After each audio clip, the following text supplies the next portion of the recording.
Bonjour à tous, bienvenue dans le 7e numéro du Garage. Bonjour Driss. Hello Benjamin. Benjamin, c'est cela même. Alors Driss En est fatigué, régie. il n'a pas dormi de la nuit, je crois. Alexandre. Benjamin est en régie. Et merci Bonjour à lui d'être Benjamin, là. salut Alexandre. À part ça, comment ça va Driss? Ça pourrait aller mieux apparemment. Bon, tu vas être content, on va parler moto en fin d'émission. Je vous propose tout de suite de découvrir le sommaire. Quoi de neuf sous le soleil levant? Le 43e salon automobile de Tokyo se tient en ce moment au Japon. Quelles en sont les tendances? Y voit-on aussi les constructeurs français? Dans un instant, nous serons en ligne avec Vincent Beaucousin-Jamelin, qui en revient et nous dira ce qu'il ne fallait pas y rater. C'est une marque qui bénéficie d'une excellente notoriété spontanée partout dans le monde. Ses produits sont généralement plutôt bien jugés, mais peinent pourtant à séduire de nouveaux acheteurs. Alors qu'arrivent les nouvelles Mito et Giulietta et que sort la 4C, c'est avec Sébastien Manzac, son directeur pour la France, que nous parlerons de la mythique Alfa Romeo. Et puis nous resterons du côté italien des Alpes, avec cette marque de Bologne, récemment passée sous contrôle allemand. Nous aurons le plaisir d'accueillir Fabien Rézé, qui nous fera découvrir l'univers Ducati. Voilà, le Garage, épisode 7, c'est tout de suite.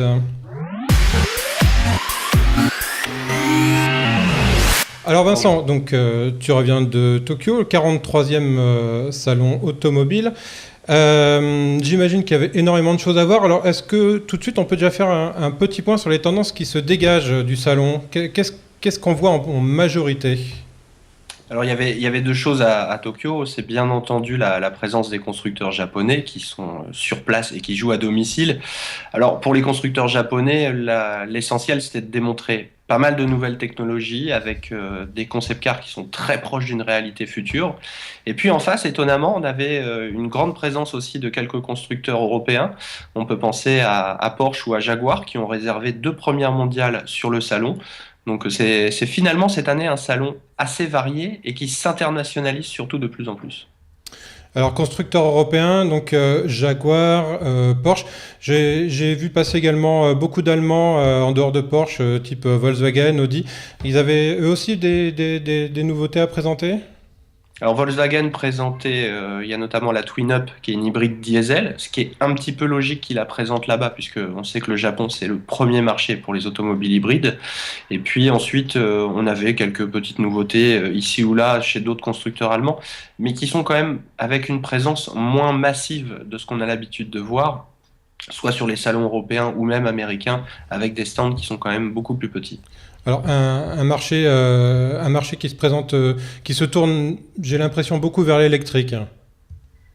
Ah oui, pour le Japon, c'est bien entendu une des voies du futur, parce que effectivement l'île a besoin d'indépendance énergétique, et surtout parce qu'elle compte parmi ses constructeurs Nissan, qui est le premier constructeur et vendeur de véhicules électriques au monde, et puis Toyota qui est aussi très très fort sur l'électrique hybride, mais qui présentait aussi un concept assez intéressant qui utilise une autre énergie. C'est ce qu'on avait vu au CITEC notamment, je ne sais pas si tu te souviens, ce salon Oui, qui était tout à dédié fait. à toutes les technologies où il y avait énormément de constructeurs. Donc CITEC qui se passe au Japon, énormément de constructeurs japonais et un gros focus sur la voiture électrique. Il faut aussi préciser qu'en même temps que le salon de Tokyo, il y a le salon de Los Angeles. Il s'est déroulé lui à l'opposé. Effectivement, qui se tient quasiment au même moment, c'est d'ailleurs assez étonnant. Alors Vincent, vous avez repéré quelques véhicules intéressants pendant ce salon. J'ai noté un premier qui est la Toyota FCV. Qu'est-ce que c'est ça? C'est un véhicule électrique aussi? Alors, c'est un véhicule électrique, mais qui produit son électricité grâce à une pile à combustible qui fonctionne à l'hydrogène. C'est ça la grande particularité et c'est une grosse nouveauté. On sait que c'est une technologie très très chère. Quelques Européens avaient commencé à présenter des modèles. On peut penser à BMW qui avait fait une série 7. Là, l'offensive de Toyota, elle est vraiment intéressante. On voit le concept d'ailleurs actuellement à l'image. C'est que à l'heure actuelle, Toyota dit que c'est un véhicule qui coûte 80 000 $. Il ne désespère pas pour la commercialisation qui serait prévue dès 2015 de cette voiture de passer à un tarif sous les 50 000 $. Donc on le voit, non seulement il compte sur un développement assez fort de la technologie, mais aussi avec une production en masse sur un abaissement du prix. Alors la FCV, c'est quoi? C'est une grande berline, hein. C'est ce qui permettra à Toyota de justifier un prix un peu élevé, en fait, si j'ai bien compris. Oui, voilà, la voiture fait 4,87 m, donc on est quand même sur une voiture assez grande, même s'il est vrai que là, le design du concept cache un petit peu sa taille. Ils ont fait quelque chose d'assez Ouais, futuriste. on n'a pas l'impression quand on la voit à l'image, hein. Non, non, On pourrait presque c'est croire que vraiment c'est une compacte, alors que pas du tout, hein. pas du tout. Non, non, c'est vraiment l'astuce du design. Et encore une fois, on se rend compte que, eh bien, quand les marques prennent le soin de développer le design en même temps que la technologie, eh bien, on peut arriver à un produit qui est tout à fait intéressant. Et c'est vrai que bon, il leur fallait aussi un petit peu de place quand même pour abriter la technologie de la pile à combustible, puisque entre le réservoir pour l'hydrogène et le bloc électrique, on peut pas tout à fait caser ça dans une toute petite citadine. Alors pour faire des économies, on va dire d'échelle, et la vendre à un prix, alors on va commencer à parler de raisonnable, hein, pour ces technologies un peu du futur qui seraient autour de 60 000 euros. Est-ce que ce véhicule va reprendre des éléments déjà existants chez Toyota, et je pense notamment à la Prius? Alors il y a quelques effectivement, ils n'ont pas tout à fait donné tous leurs secrets. On sait que il y a possibilité d'avoir une plateforme commune qui serait effectivement celle de la Prius Plus, des trains roulants, etc. Maintenant, le restant de la voiture est quand même a priori totalement inédit sur la Alors, technologie. on imagine que le démarrage se fera de façon assez modeste. Est-ce qu'on sait déjà dans quel pays elle serait diffusée en priorité? Bon, le Japon, on s'en doute, mais est-ce qu'il y aurait d'autres endroits dans le monde où on pourrait commencer à l'acquérir en 2015? Ils ont parlé d'une commercialisation qui serait générale. Donc, le seul frein pour l'instant pour Toyota, c'est bien entendu les infrastructures. Où Donc le trouver réseau une de station, distribution voilà, d'hydrogène qui, pour ainsi dire, est d'hydrogène. inexistant partout dans le monde, donc sauf au Japon et un petit peu en Californie, je crois. Voilà, c'est la réflexion d'ailleurs de Carlos Ghosn, En Suède patron aussi. du groupe Renault-Nissan, qui s'est un petit peu moqué du concept, puisque bien entendu, on sait que l'alliance Renault-Nissan mise tout sur l'électrique. Carlos Ghosn a un petit peu ri de cette annonce en disant c'est bien beau, mais finalement la voiture n'avancera jamais puisqu'il n'y a pas de station capable de distribuer Je, l'hydrogène. oui, je ne sais pas si chez Toyota on lui a répliqué autre chose concernant le véhicule électrique. Euh, Driss? Il y a une remarque intéressante, je ne sais pas si vous aviez suivi ça dans l'actualité, le patron de Tesla, Oui. Elon Musk, qui lui est plutôt contre l'hydrogène, hein. Je cite, intégrer un imposant système d'alimentation en hydrogène est très compliqué, et l'hydrogène est un gaz qui est particulièrement dangereux. C'est adapté à une fusée, mais pas à une voiture. Et il va même plus loin en qualifiant ça de connerie. Une saleté marketing mise en avant par certains constructeurs. Donc lui, il fait vraiment l'apologie de l'électrique. Ouais, chacun joue un peu Après, je pense à sa paroisse. partition, hein, Vincent, hein, Oui, c'est un petit peu. Actuellement, chacun cherche un petit peu à tirer la couverture sur lui. Ce qu'il faut saluer surtout, c'est la capacité d'innovation d'abord des Japonais, puisque c'est quand même eux qui sortent toujours beaucoup de choses sur ce qu'on va appeler le véhicule propre en lui-même, à l'usage, puisque l'hydrogène, on sait que c'est pas forcément très propre à produire non plus, mais en tout cas, en solution alternative, la capacité d'investissement, de recherche, de développement du Japon est vraiment très impressionnante. Oui, pour ça, je vous renvoie à une émission qu'on a faite il y a un peu plus d'un mois. Je ne saurais plus vous dire laquelle, la cinquième peut-être. Vous la trouverez sur les replays sur watch.tv, où on discutait avec Honda justement des défis de l'hydrogène et de tout ce que ça impliquait en matière de recherche pour réussir à commercialiser un véhicule à un prix acceptable. Ce On qui a est une question intéressant, Twitter à ce propos de Laurent. Alors je vous rappelle que vous pouvez nous suivre sur les réseaux sociaux, sur le compte Twitter qui s'affichera à un moment dans l'émission en bas de l'écran, @legarageWatch, et le hashtag Le Garage. Donc question de Laurent, réalisme ou utopie? Toyota et Hyundai vont vite, entre guillemets, commercialiser FCV et Tucson à hydrogène. Est-ce que l'électrique n'est pas mort-né, et quid des infrastructures? Alors, je ne sais pas si Vincent, tu as déjà un premier élément de réponse à apporter à ça. C'est une question très intéressante. L'électrique mort-né, non, moi je ne dirais pas ça. Je pense que les constructeurs se sont peut-être précipités dans la commercialisation du véhicule électrique. On le voit d'ailleurs, on a essayé il n'y a pas très longtemps le Kia Soul électrique en avant-première, qui lui dispose de nouvelles batteries fournies par LG. Donc c'est d'abord, on le voit, une synergie coréenne dans l'automobile entre LG très high-tech et qu'il y a sur l'automobile. Je pense qu'il y a eu un effet de précipitation. Tout le monde a voulu rentrer dedans quand le prix du pétrole a explosé. On a dit ça y est, c'est le moment de lancer. Sauf qu'ils ont un problème aujourd'hui, c'est que le prix du pétrole redescend assez fortement. On le voit à la pompe. Il n'est pas rare de trouver du diesel en dessous de 1,40 et du sans-plomb, même 98, en dessous de 1,50. Donc voilà, il y a tout un effet de levier qui sont un petit peu contre actuellement la promotion de l'électricité. C'était trop tôt. Sur l'hydrogène, c'est une autre solution. Oublions pas que ces voitures à hydrogène, enfin piles à combustible, ne rejettent que de l'eau. C'est quand même une innovation de taille en termes de pollution. On parle plus de particules, on parle plus de gaz NOx, on parle plus de tout ça. C'est vraiment quelque chose.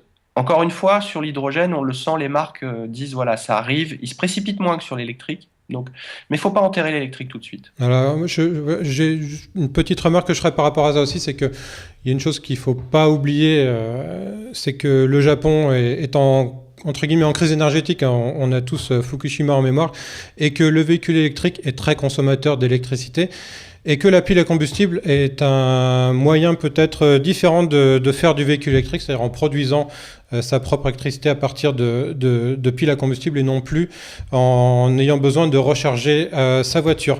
On va passer à une autre voiture, un autre coup de cœur. Vincent, la Nissan IDX, qu'est-ce que c'est ça? Alors, on a vu Carlos Ghosn, je crois, arriver dedans.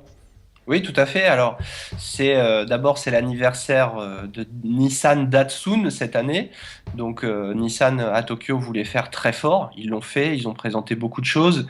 IDX, c'est pour moi une très bonne voiture de conquête. C'est d'ailleurs ce que François Bancon, responsable des produits Nissan, nous a expliqué. Hein. C'est le père, le père de l'IDX et du Qashqai. Un petit peu le monsieur qui voit dans le futur chez Nissan. Voilà. Alors pour eux, le besoin de cette voiture, c'est de séduire les jeunes. Ils le savent. La génération aujourd'hui Z des jeunes, on va dire les 16, les 14, même 18 ans, ne s'intéresse plus beaucoup à la voiture. Ce qu'ils ont fait, c'est qu'ils en ont pris 100 d'entre eux. Ils leur ont dit, voilà, dites-nous ce que vous voulez dans une voiture. Le résultat, c'est IDX. C'est d'un côté une version plutôt fun avec un intérieur en jean, on la voit, c'est la beige à l'image. Ça, Peugeot l'avait fait avec la 205 Junior. Hein. Et ouais, ça, c'est pas une idée neuve. Mais ils n'ont pas notre âge, Alexandre, pour s'en souvenir. C'est vrai. Et l'autre version, voilà, c'est une version Nismo, c'est plus sportif. C'est un coupé qui reprend les lignes des Datsun, encore une fois, de l'époque. Il faut se remonter un petit peu. La Datsun 510, c'est... Oui, je vois un petit peu de voiture américaine, un peu presque de Camaro voilà. dedans. Hein, c'est un petit peu une muscle car. Ouais. C'est une voiture plaisir, puisque c'est une propulsion. Donc, on le sait, ça peut glisser un petit peu de l'arrière. Ils nous ont expliqué que c'était une voiture... Ils savent pas encore si vraiment ils vont la faire, mais qui serait pas difficile à faire puisqu'ils l'ont imaginé sur la base de la plateforme Infiniti Q50. La motorisation est, elle, un petit peu plus floue. Là, pour les concepts, ils ont proposé des moteurs 1 litre 3-4 cylindres avec une puissance qui peut varier de 170 à 200 chevaux. Mais en tout cas, voilà, c'est vrai que c'est une voiture, j'ai envie de dire, qui est plutôt cool. Et quand on est jeune, on se verrait bien à son volant. Moi, j'ai un petit peu peur, c'est que le seul problème, c'est que quand on est jeune, on n'a pas forcément beaucoup d'argent. Et il faudra quand même se l'offrir. Alors donc moi j'ai noté un véhicule finalement, alors pour le coup assez compact, 4,10 m, donc proposé aujourd'hui sur le concept en tout cas en deux versions, version Free Flow on va dire, qui est la version un peu de tous les jours, et donc la version Nismo qui est la version sportive. Donc un véhicule social entre guillemets puisque imaginé par plusieurs personnes. Driss, une question sur l'IDX ou on passe tout de suite à la suivante? Je suis d'accord que moi j'aime bien le look de la voiture, son petit côté un peu rétro, muscle car. Après comme disait Vincent, ce type de véhicule-là, faut se l'offrir ou se le faire offrir. À voir ce que ça va donner par la suite. Voilà, passe ton bac d'abord et peut-être une IDX après. Ouais, ou peut-être une petite occasion. Enfin, je sais pas comment ça fonctionne chez eux, mais bon, chez nous, se faire offrir un véhicule neuf comme ça, j'en doute. On va rester chez Nissan, Vincent, puisque ton troisième coup de cœur du salon, c'est le Blade Glider. Alors là, on change carrément d'univers, on est dans un truc qui est un peu plus futuriste, qui joue à plein, on va dire, l'électrique et tout ce qu'on peut, qui démontre un petit peu tous les avantages d'une plateforme électrique, c'est-à-dire qu'en gros, on peut faire ce qu'on veut. Un truc. Exactement. Alors, c'est quand même ce qu'il faut voir dans Blade Glider, je pense que vous allez la montrer. Voilà, c'est avant tout parti d'un concept Nissan, la Delta Wing, qui a participé aux 24 heures du Mans. pour instaurer une forme aussi particulière, la voiture fait à peine plus d'1 mètre de large à l'avant et à l'arrière, elle est beaucoup plus. Il fallait quand même montrer que ça tienne la route. Donc, ils ont fait d'abord engager la même voiture quasiment en compétition aux 24 heures du Mans. Donc, oui, la voiture tient la route et elle va vite.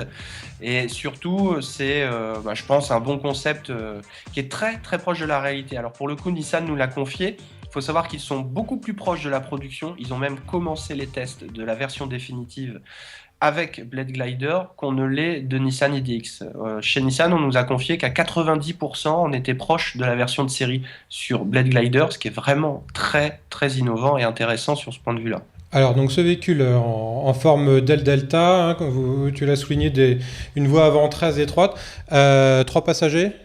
3 passagers, un conducteur assis en position centrale avant, 2 passagers à l'arrière. Ça nous rappelle un petit peu la McLaren F1 pour ceux qui s'en souviennent. C'est des nouvelles, je pense, sensations de conduite. Et pour les passagers, c'est aussi offrir un champ de vision beaucoup plus large que ce qui n'était dans une voiture traditionnelle. Nissan a aussi beaucoup travaillé sur l'électrique. Ils ne nous ont pas fourni de puissance du moteur. Ce qu'ils nous ont dit, c'est qu'en termes d'homologation, ils seraient à 300 km d'homologation avec cette voiture. Donc, on le voit, c'est quand même une voiture un petit peu extrême. Moi, je la pense comme la Lotus Elise de l'électrique. Donc, ça veut dire que pour une balade sportive dominicale, 300 km, on a quand même largement de quoi se faire plaisir. Et enfin, rentrer à la maison pour être à l'heure pour le rôti familial. Donc, un petit concurrent au Roadster Paris, dont on avait parlé dans une émission où tu étais là déjà, hein, la troisième émission. Tout à fait. J'ai entendu dire que cette voiture avait 2 moteurs et qu'ils étaient situés dans les roues. C'est moi ou c'est ce que prévoit Nissan?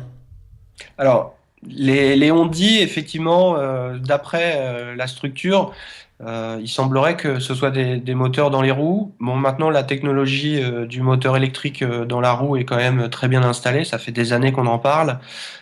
C'est le fruit de développement de beaucoup d'entreprises. Donc voilà, ça présente un intérêt aussi, c'est d'avoir une centralisation des masses qui est plutôt intéressante, rapprocher le poids le plus possible du sol. C'est tout à fait effectif. Mais ça, ils ne l'ont pas dit véritablement.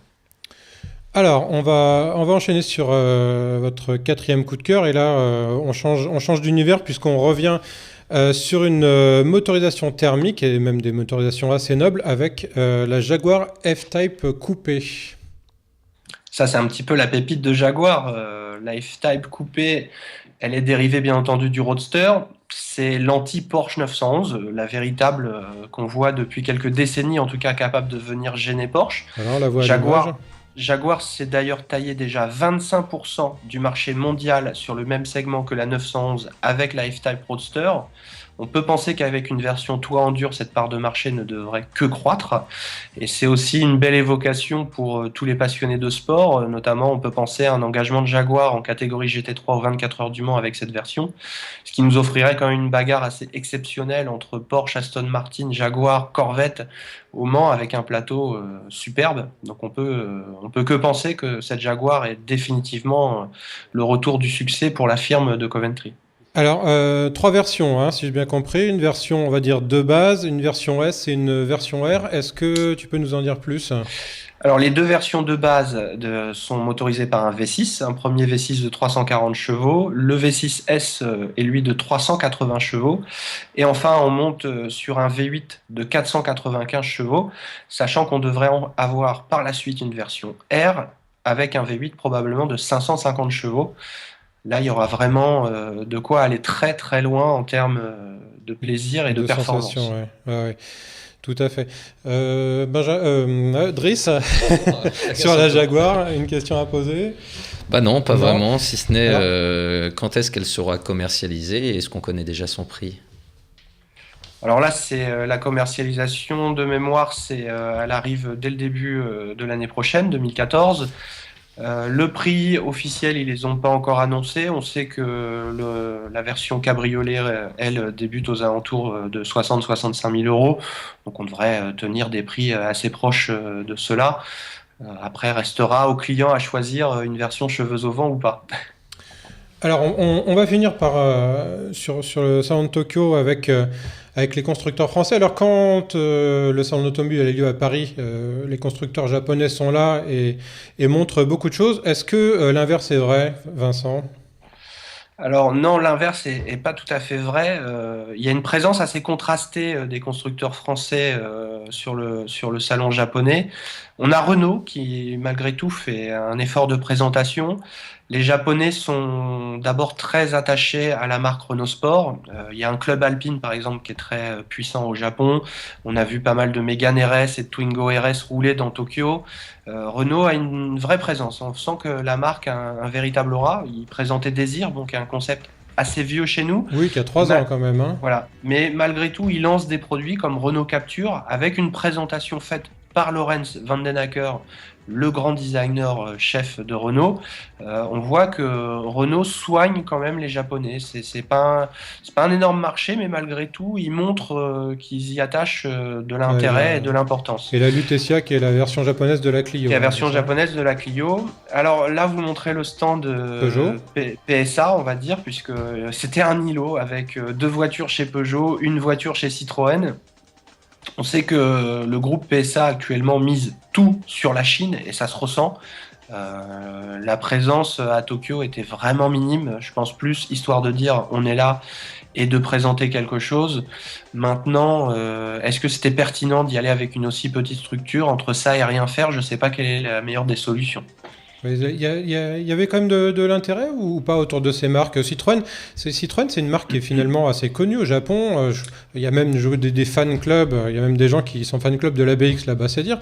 Donc il y avait il y avait un intérêt ou pas? Un petit peu, mais justement, ce que je trouvais dommage, c'est que quitte à présenter peu de voitures, pour attirer les Japonais, il aurait peut-être fallu apporter des anciennes. Ils ont présenté une Citroën DS5, pourquoi ne pas avoir mis l'original, Citroën DS, à côté? Et dans ce cas-là, je pense que les Japonais seraient beaucoup plus venus. Ils sont venus voir.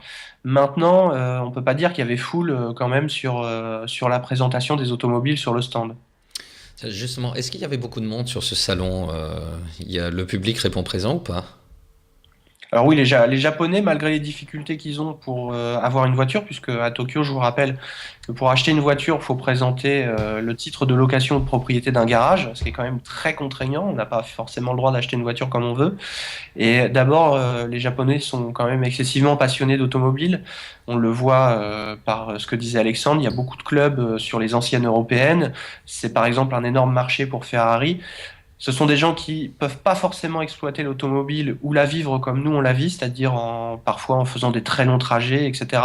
Mais ce sont quand même, on le voit, des passionnés à l'automobile et qui sont soit dans une démarche très rationnelle avec des véhicules hybrides, soit dans une démarche complètement passionnelle avec des véhicules très sportifs. Et d'ailleurs, on a vu quelques petits constructeurs, je pense à la marque Kobe, qui est un petit peu le Lotus anglais, qui présente des voitures plutôt sympas. Alors Vincent, on va te remercier de nous avoir rejoints pour nous parler du salon de Tokyo et tout de suite on va changer d'univers, on va changer de continent puisqu'on va se tourner vers l'Europe et l'Italie et parler d'Alfa Romeo.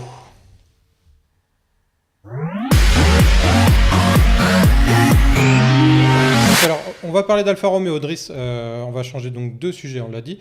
Il y a beaucoup d'actualités sur Alfa en ce moment, puisque sortent les nouvelles Giulietta et Mito, enfin les nouvelles versions des Giulietta et Mito, et également un véhicule un peu plus emblématique, un peu plus mythique avant même quasiment d'exister, j'ai envie de dire, qui est la 4C. Et c'est un véhicule que tu as essayé. Exactement, on a pu aller jouer avec la 4C dans la région de Milan à Balocco. Balocco, c'est le centre d'essai de la marque depuis 63. Donc toutes les voitures du groupe Fiat ont été sur place. Et donc on va vous parler un petit peu de la 4C. Alors je crois qu'on a retrouvé Sébastien. Il est là. Bonjour, il est là. Bonjour Sébastien, merci de nous avoir rejoints. Donc Alfa Romeo, marque mythique, mondialement connue, même là où elle n'est pas distribuée, marque centenaire. Quelle est l'actualité de la marque aujourd'hui est-ce qu'on peut faire un petit bilan des produits aujourd'hui que propose Alfa Romeo sur le marché? Alors l'actualité est assez riche sur Alfa Romeo cette année, puisque on a fait des facelifts assez forts de Mito et de Giulietta. Donc Mito qu'on a lancé au mois de juin. Donc un facelift extérieur assez faible. On va pouvoir voir à l'antenne. La voiture, après toutes les études, plaît énormément aux clients. Donc on a retravaillé l'intérieur pour plus de confort et mettre à niveau tous les systèmes d'infotainment. On a la nouvelle Jetta qu'on a sortie au mois d'octobre, qui elle aussi a connu un léger restillage extérieur et très profond à l'intérieur pour plus de confort également. Et on a bien sûr le lancement de l'Alfa Romeo 4C qui a été présenté à Genève, qu'on a lancé dans une version Launch Edition qui a été vendue totalement et qu'on a lancé en Standard Edition depuis le mois de septembre. Alors donc on va parler de la 4C, vu qu'on a eu l'occasion d'aller l'essayer. Sébastien, si je ne m'abuse, ce sera vraiment une voiture de série. On a la Launch Edition qui, elle, est en édition limitée, mais la 4C ensuite sera commercialisée à combien d'exemplaires ? Alors c'est effectivement une voiture de série. On a une capacité de production, puisque sur ce genre de voiture, on parle capacité de production, puisque c'est une voiture qui est faite en fibre de carbone pour la monocoque. Donc on a une capacité annuelle de 3500 unités. Donc Très bien. Donc, alors là, justement, c'est intéressant ce qu'on voit à l'image. C'est quelques extraits de la fabrication de la 4C. Donc ça commence par le carbone qui est découpé au laser. Elle est fabriquée chez Maserati en Italie. Maserati qui est dans le groupe Fiat. Exactement, c'est une marque du groupe Fiat. Donc comme c'est une voiture un petit peu d'exception, on a utilisé le savoir-faire de Maserati dans le domaine pour justement faire un produit avec toutes les dernières technologies et pour avoir vraiment un produit le plus léger possible. Donc là, on voit effectivement l'utilisation de la fibre de carbone.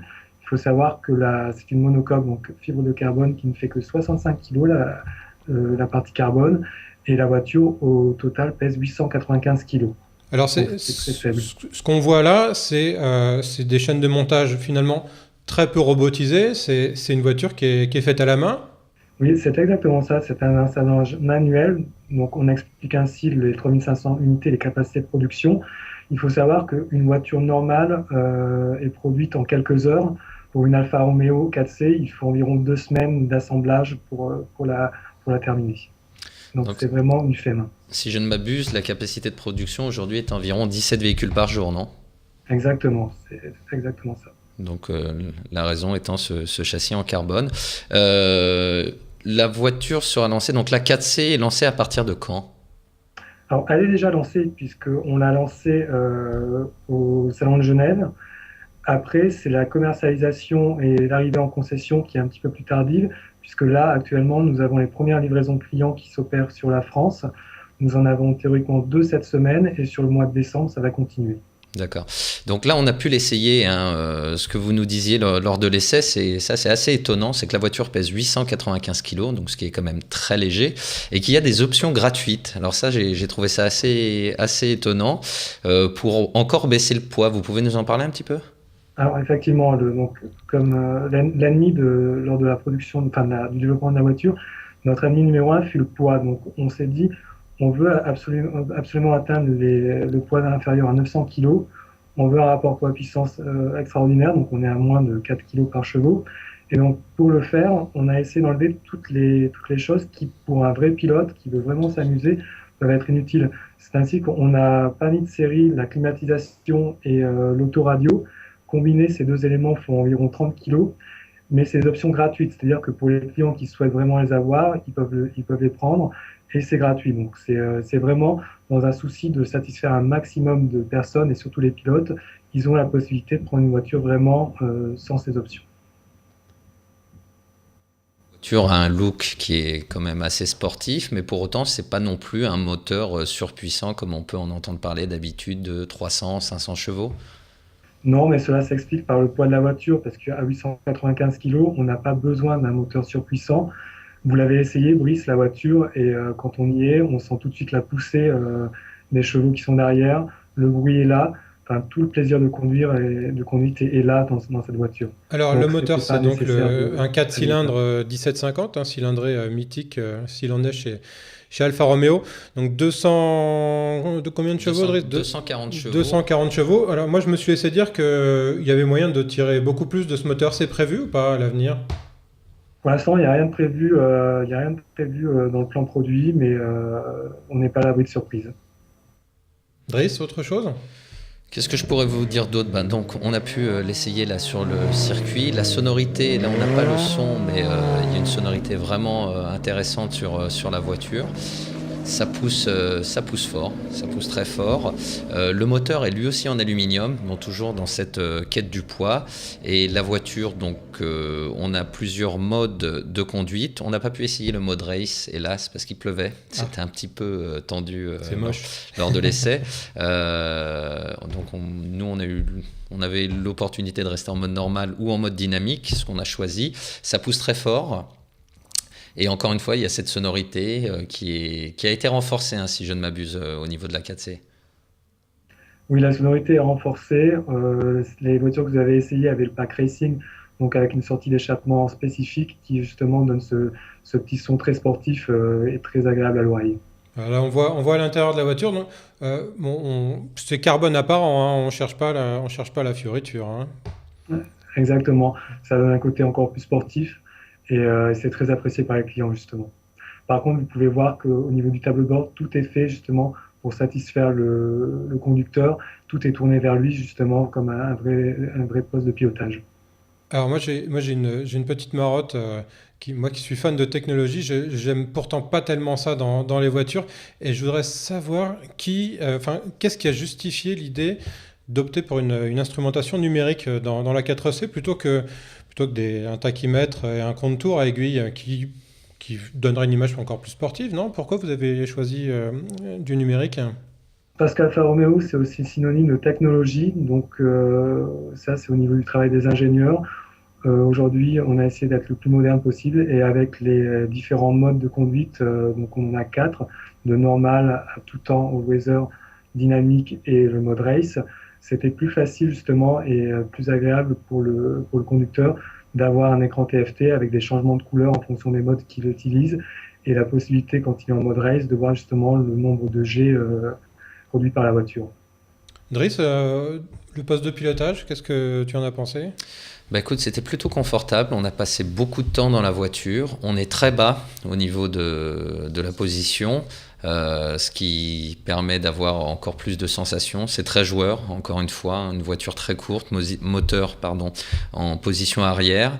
On a presque envie de conduire les fenêtres ouvertes. Bon, là, encore une fois, on était sous la pluie. On n'a pas pu le faire. Ce qui est intéressant, c'est qu'il y a uniquement 250 exemplaires qui sont prévus pour la France. Donc, tu as intérêt de réserver le tien. Pour l'année ou pour toute la production? Non, c'est pour l'année, si je ne m'abuse, Sébastien. Alors, c'est pas, oui, c'est pour l'année, c'est des quotas estimatifs qu'on a pour l'instant, sachant que de toute façon, on a une capacité de production européenne. Après, plus on pousse pour avoir des commandes et plus on pourra obtenir des productions. Donc, il faut savoir que pour l'instant, on est en train de livrer les Launch Edition. On a environ 1 an d'attente pour les Standard Edition.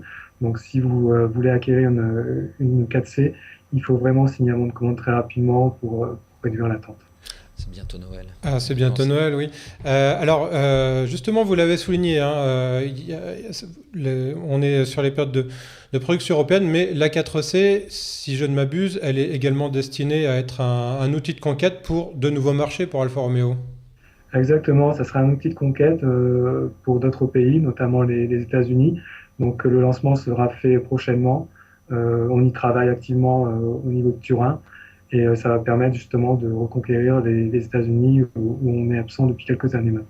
Alors, je ne sais pas si on peut en parler rapidement, parce qu'effectivement, le retour d'Alfa Romeo aux États-Unis, c'est quelque chose qui est dans l'air, mais qui revient un petit peu comme l'Arlésienne, qui revient, qui s'en va, qui revient, qui s'en va. L'Alfa 4C, elle serait distribuée dans un réseau propre ou un réseau qui existe déjà, comme par exemple celui de Maserati? On n'a pas encore toutes les cartes de la distribution. Il y a encore différents plans qui sont à l'étude.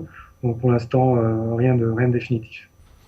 D'accord. Alors, l'actualité d'Alfa Romeo, donc on l'a vu aussi, c'est la Giulietta et la Mito. Est-ce qu'on peut rapidement faire un petit point sur ce qui est nouveau dans ces deux véhicules?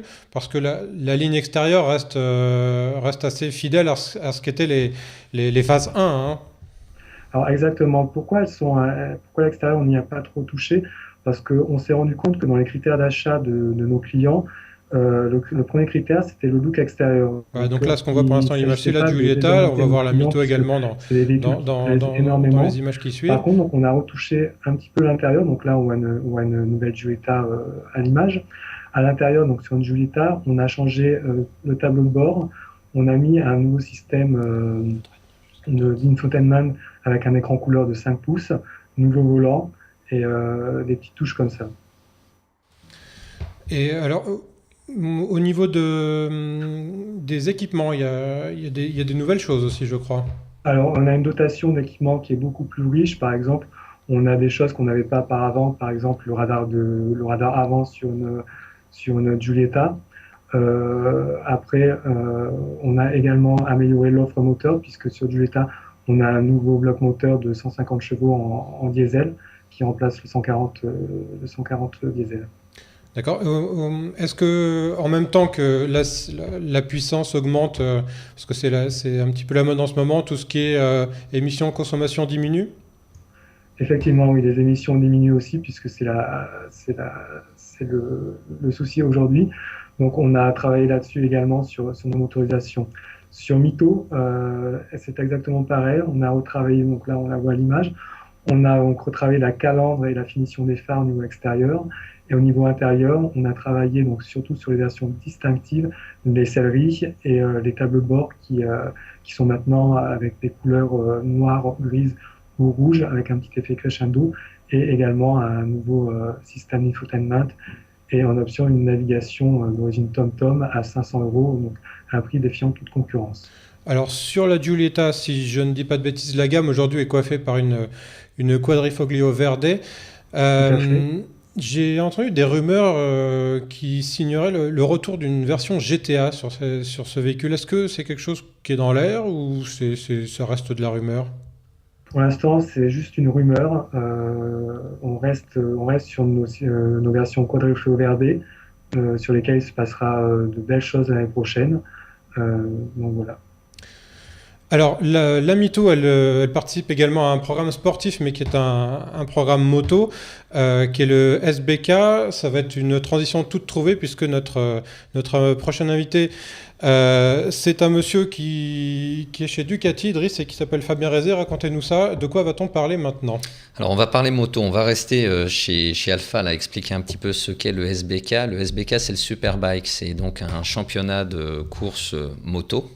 La Mito, c'est la safety car, donc c'est pour ça que cette voiture est présente sur tous les circuits. Et donc on va parler de Ducati, qui est une grande marque de la moto, qui a une grosse actualité. Fabien Rézé, vous êtes avec nous? Tout à fait, bonjour tout le monde. Bonjour Fabien.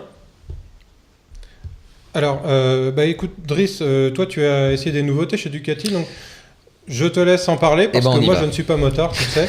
Donc je vais faire le profane et écouter bien sagement. On va changer ça. Donc bonjour Fabien.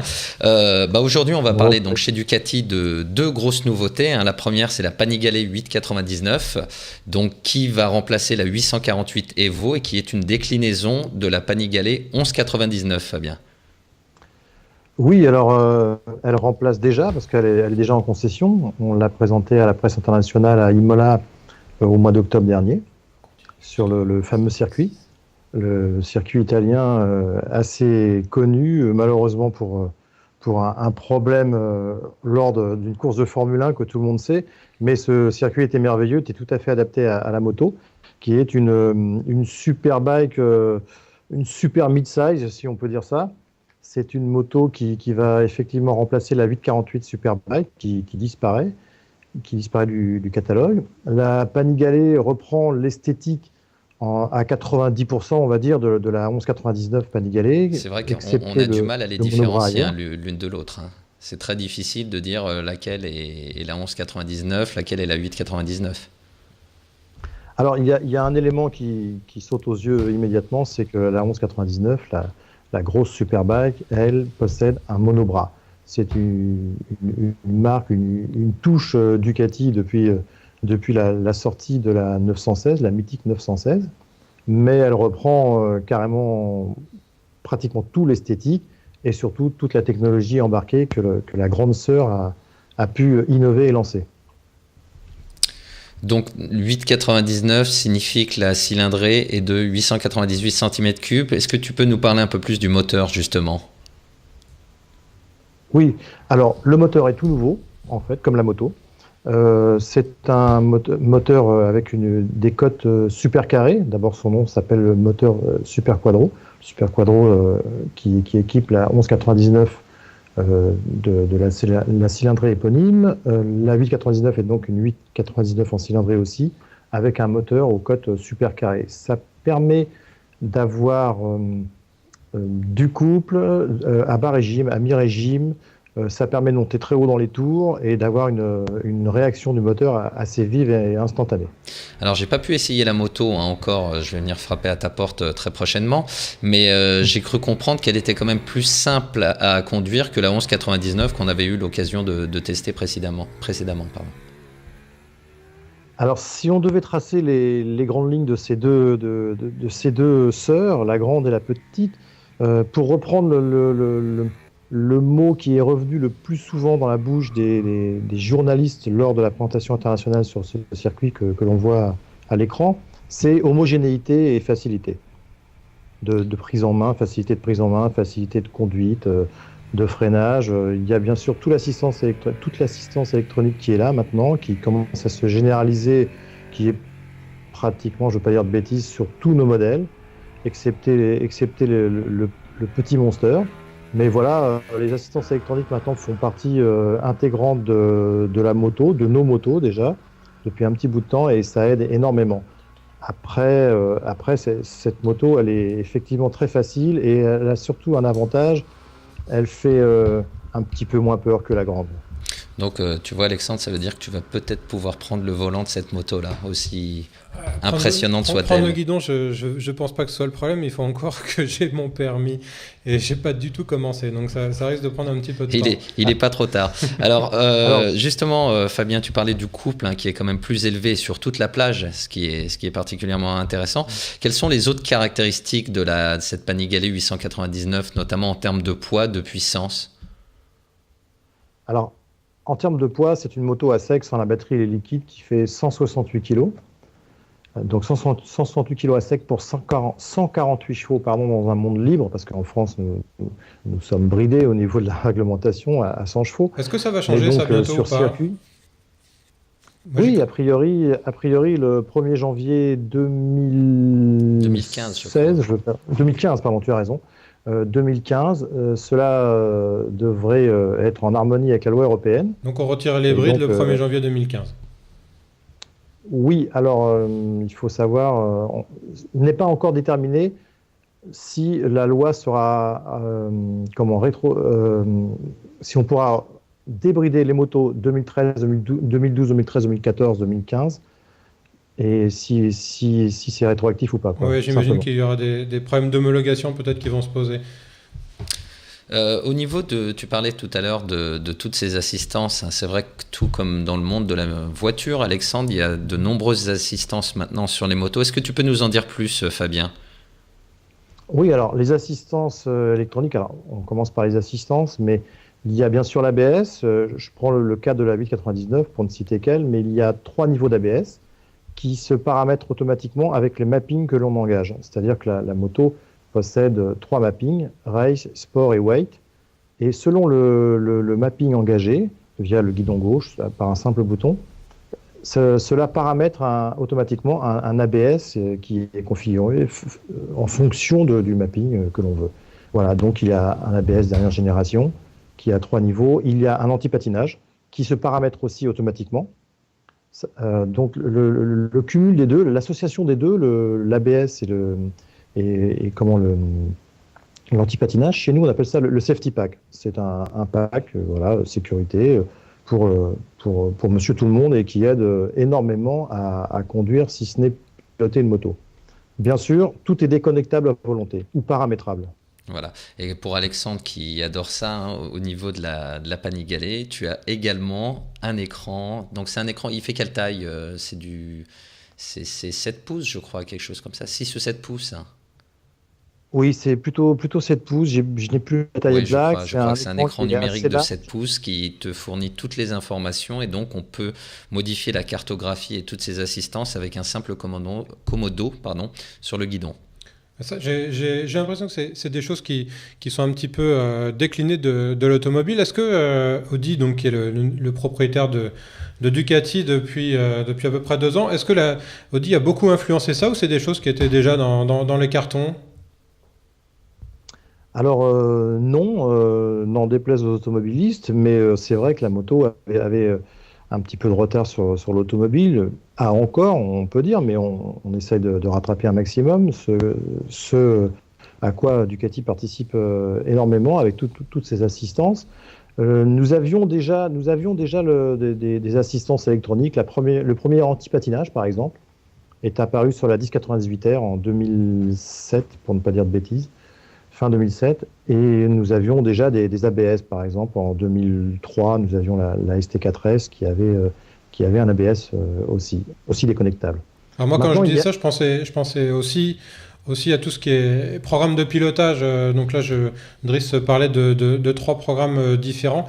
C'est peut-être un petit peu plus ça qui est dévié de ce qu'on trouve de plus en plus en automobile aujourd'hui, hein.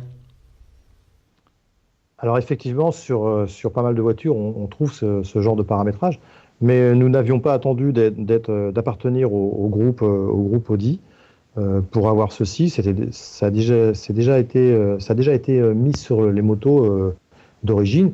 J'imagine que c'est pas Audi qui va nous enlever ça, mais plutôt nous aider à développer. Enfin, Donc ce ce serait n'est que plus moi qui parle, mais un héritage de la course, alors. tout à fait. En fait, l'ADN de la marque, c'est plutôt le circuit. Ça, pas mal de motards le savent déjà, mais c'est plutôt issu. Ce sont plutôt des motos issues ou plutôt échappées de la piste, du circuit. Ça a toujours été l'ADN de cette marque et la sportivité est en grande partie, voire la principale des caractéristiques d'une Ducati.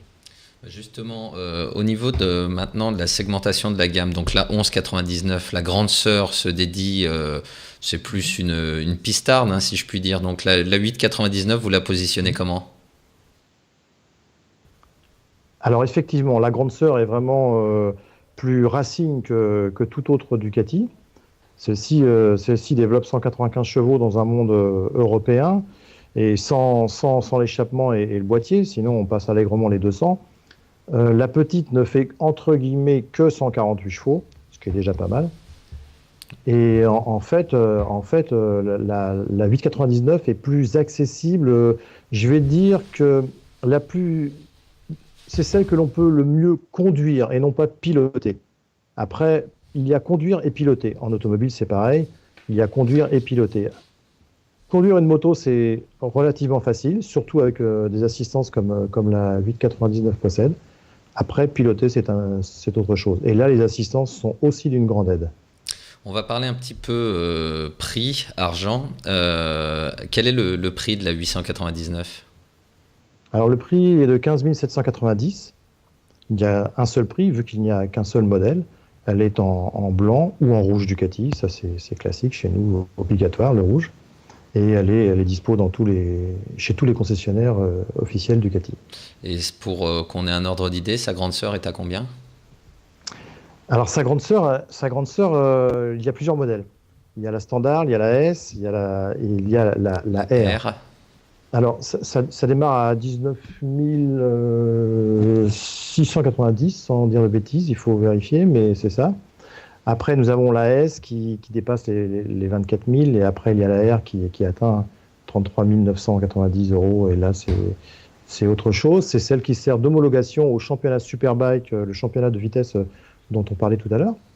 Et après, il y a l'extrême, la Superleggera, qui est une série limitée qui est pratiquement toute vendue là, à l'heure actuelle, qui est sortie il n'y a pas longtemps. 500 exemplaires pour le monde, 65 000 €, bardés de titane, de carbone, de magnésium. On en a parlé effectivement dans la dernière émission. C'est des prix, sans parler de la Superleggera, on est quand même sur de la moto un petit peu d'exception, hein. Driss, tu voulais nous parler d'une autre moto chez Ducati, je crois, qui est la 1200S Monster, c'est ça? Exactement, donc la 1200S, la Monster 1200S qui a été présentée à la maison, si je puis dire, à Milan, donc le salon de la moto de Milan, qu'on pourra voir pour ceux qui sont en région parisienne à partir de la semaine prochaine au salon de la moto de Paris. Donc Fabien, est-ce que tu peux nous présenter la Monster 1200 et la Monster 1200S, parce que ce sont deux motos?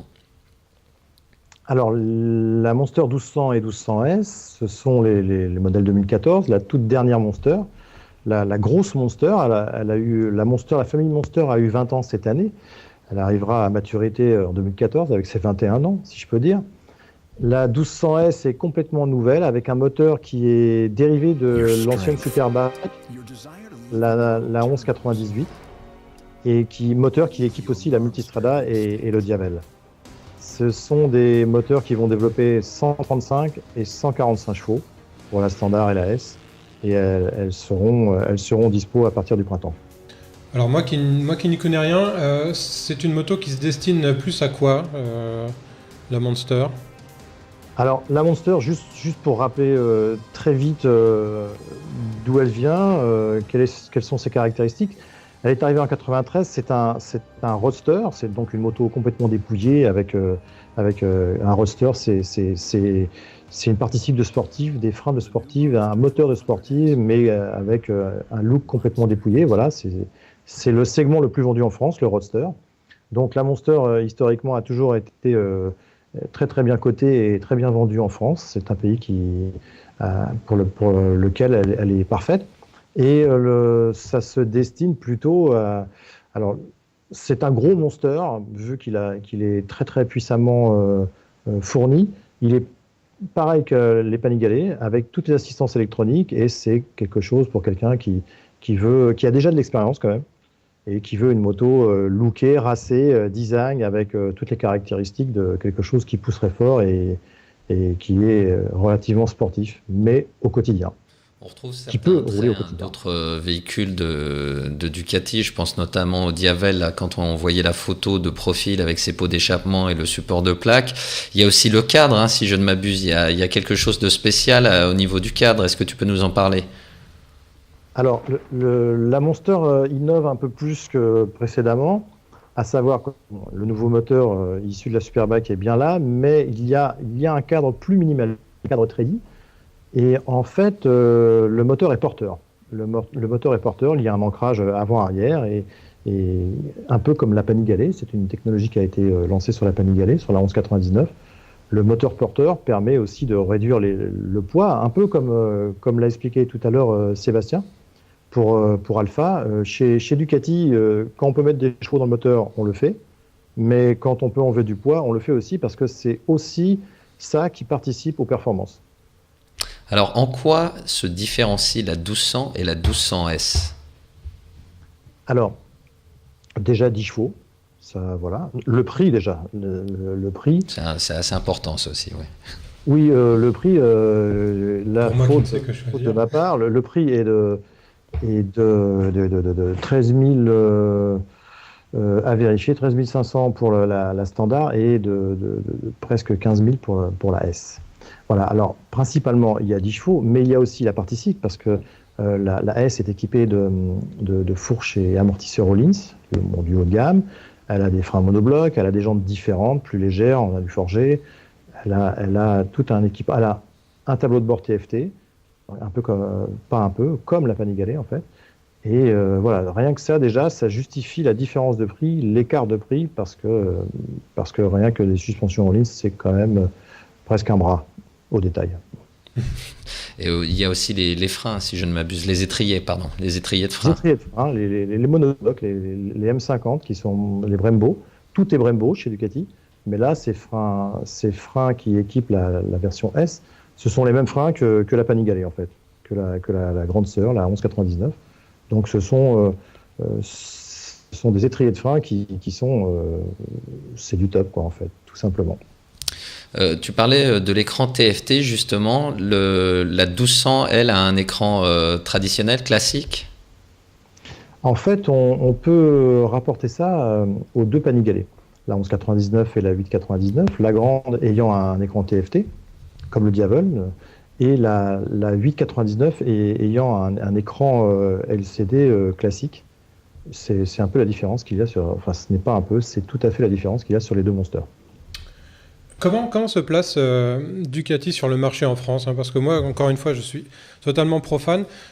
Qui sont les clients et quelle est sa part de marché aujourd'hui? Alors, la part de marché, bien sûr, nous n'avons pas les parts de marché des gros faiseurs comme sont les Japonais, mais ce n'est pas du tout la même politique. On a une politique de quota qui est complètement différente. On a un positionnement complètement différent.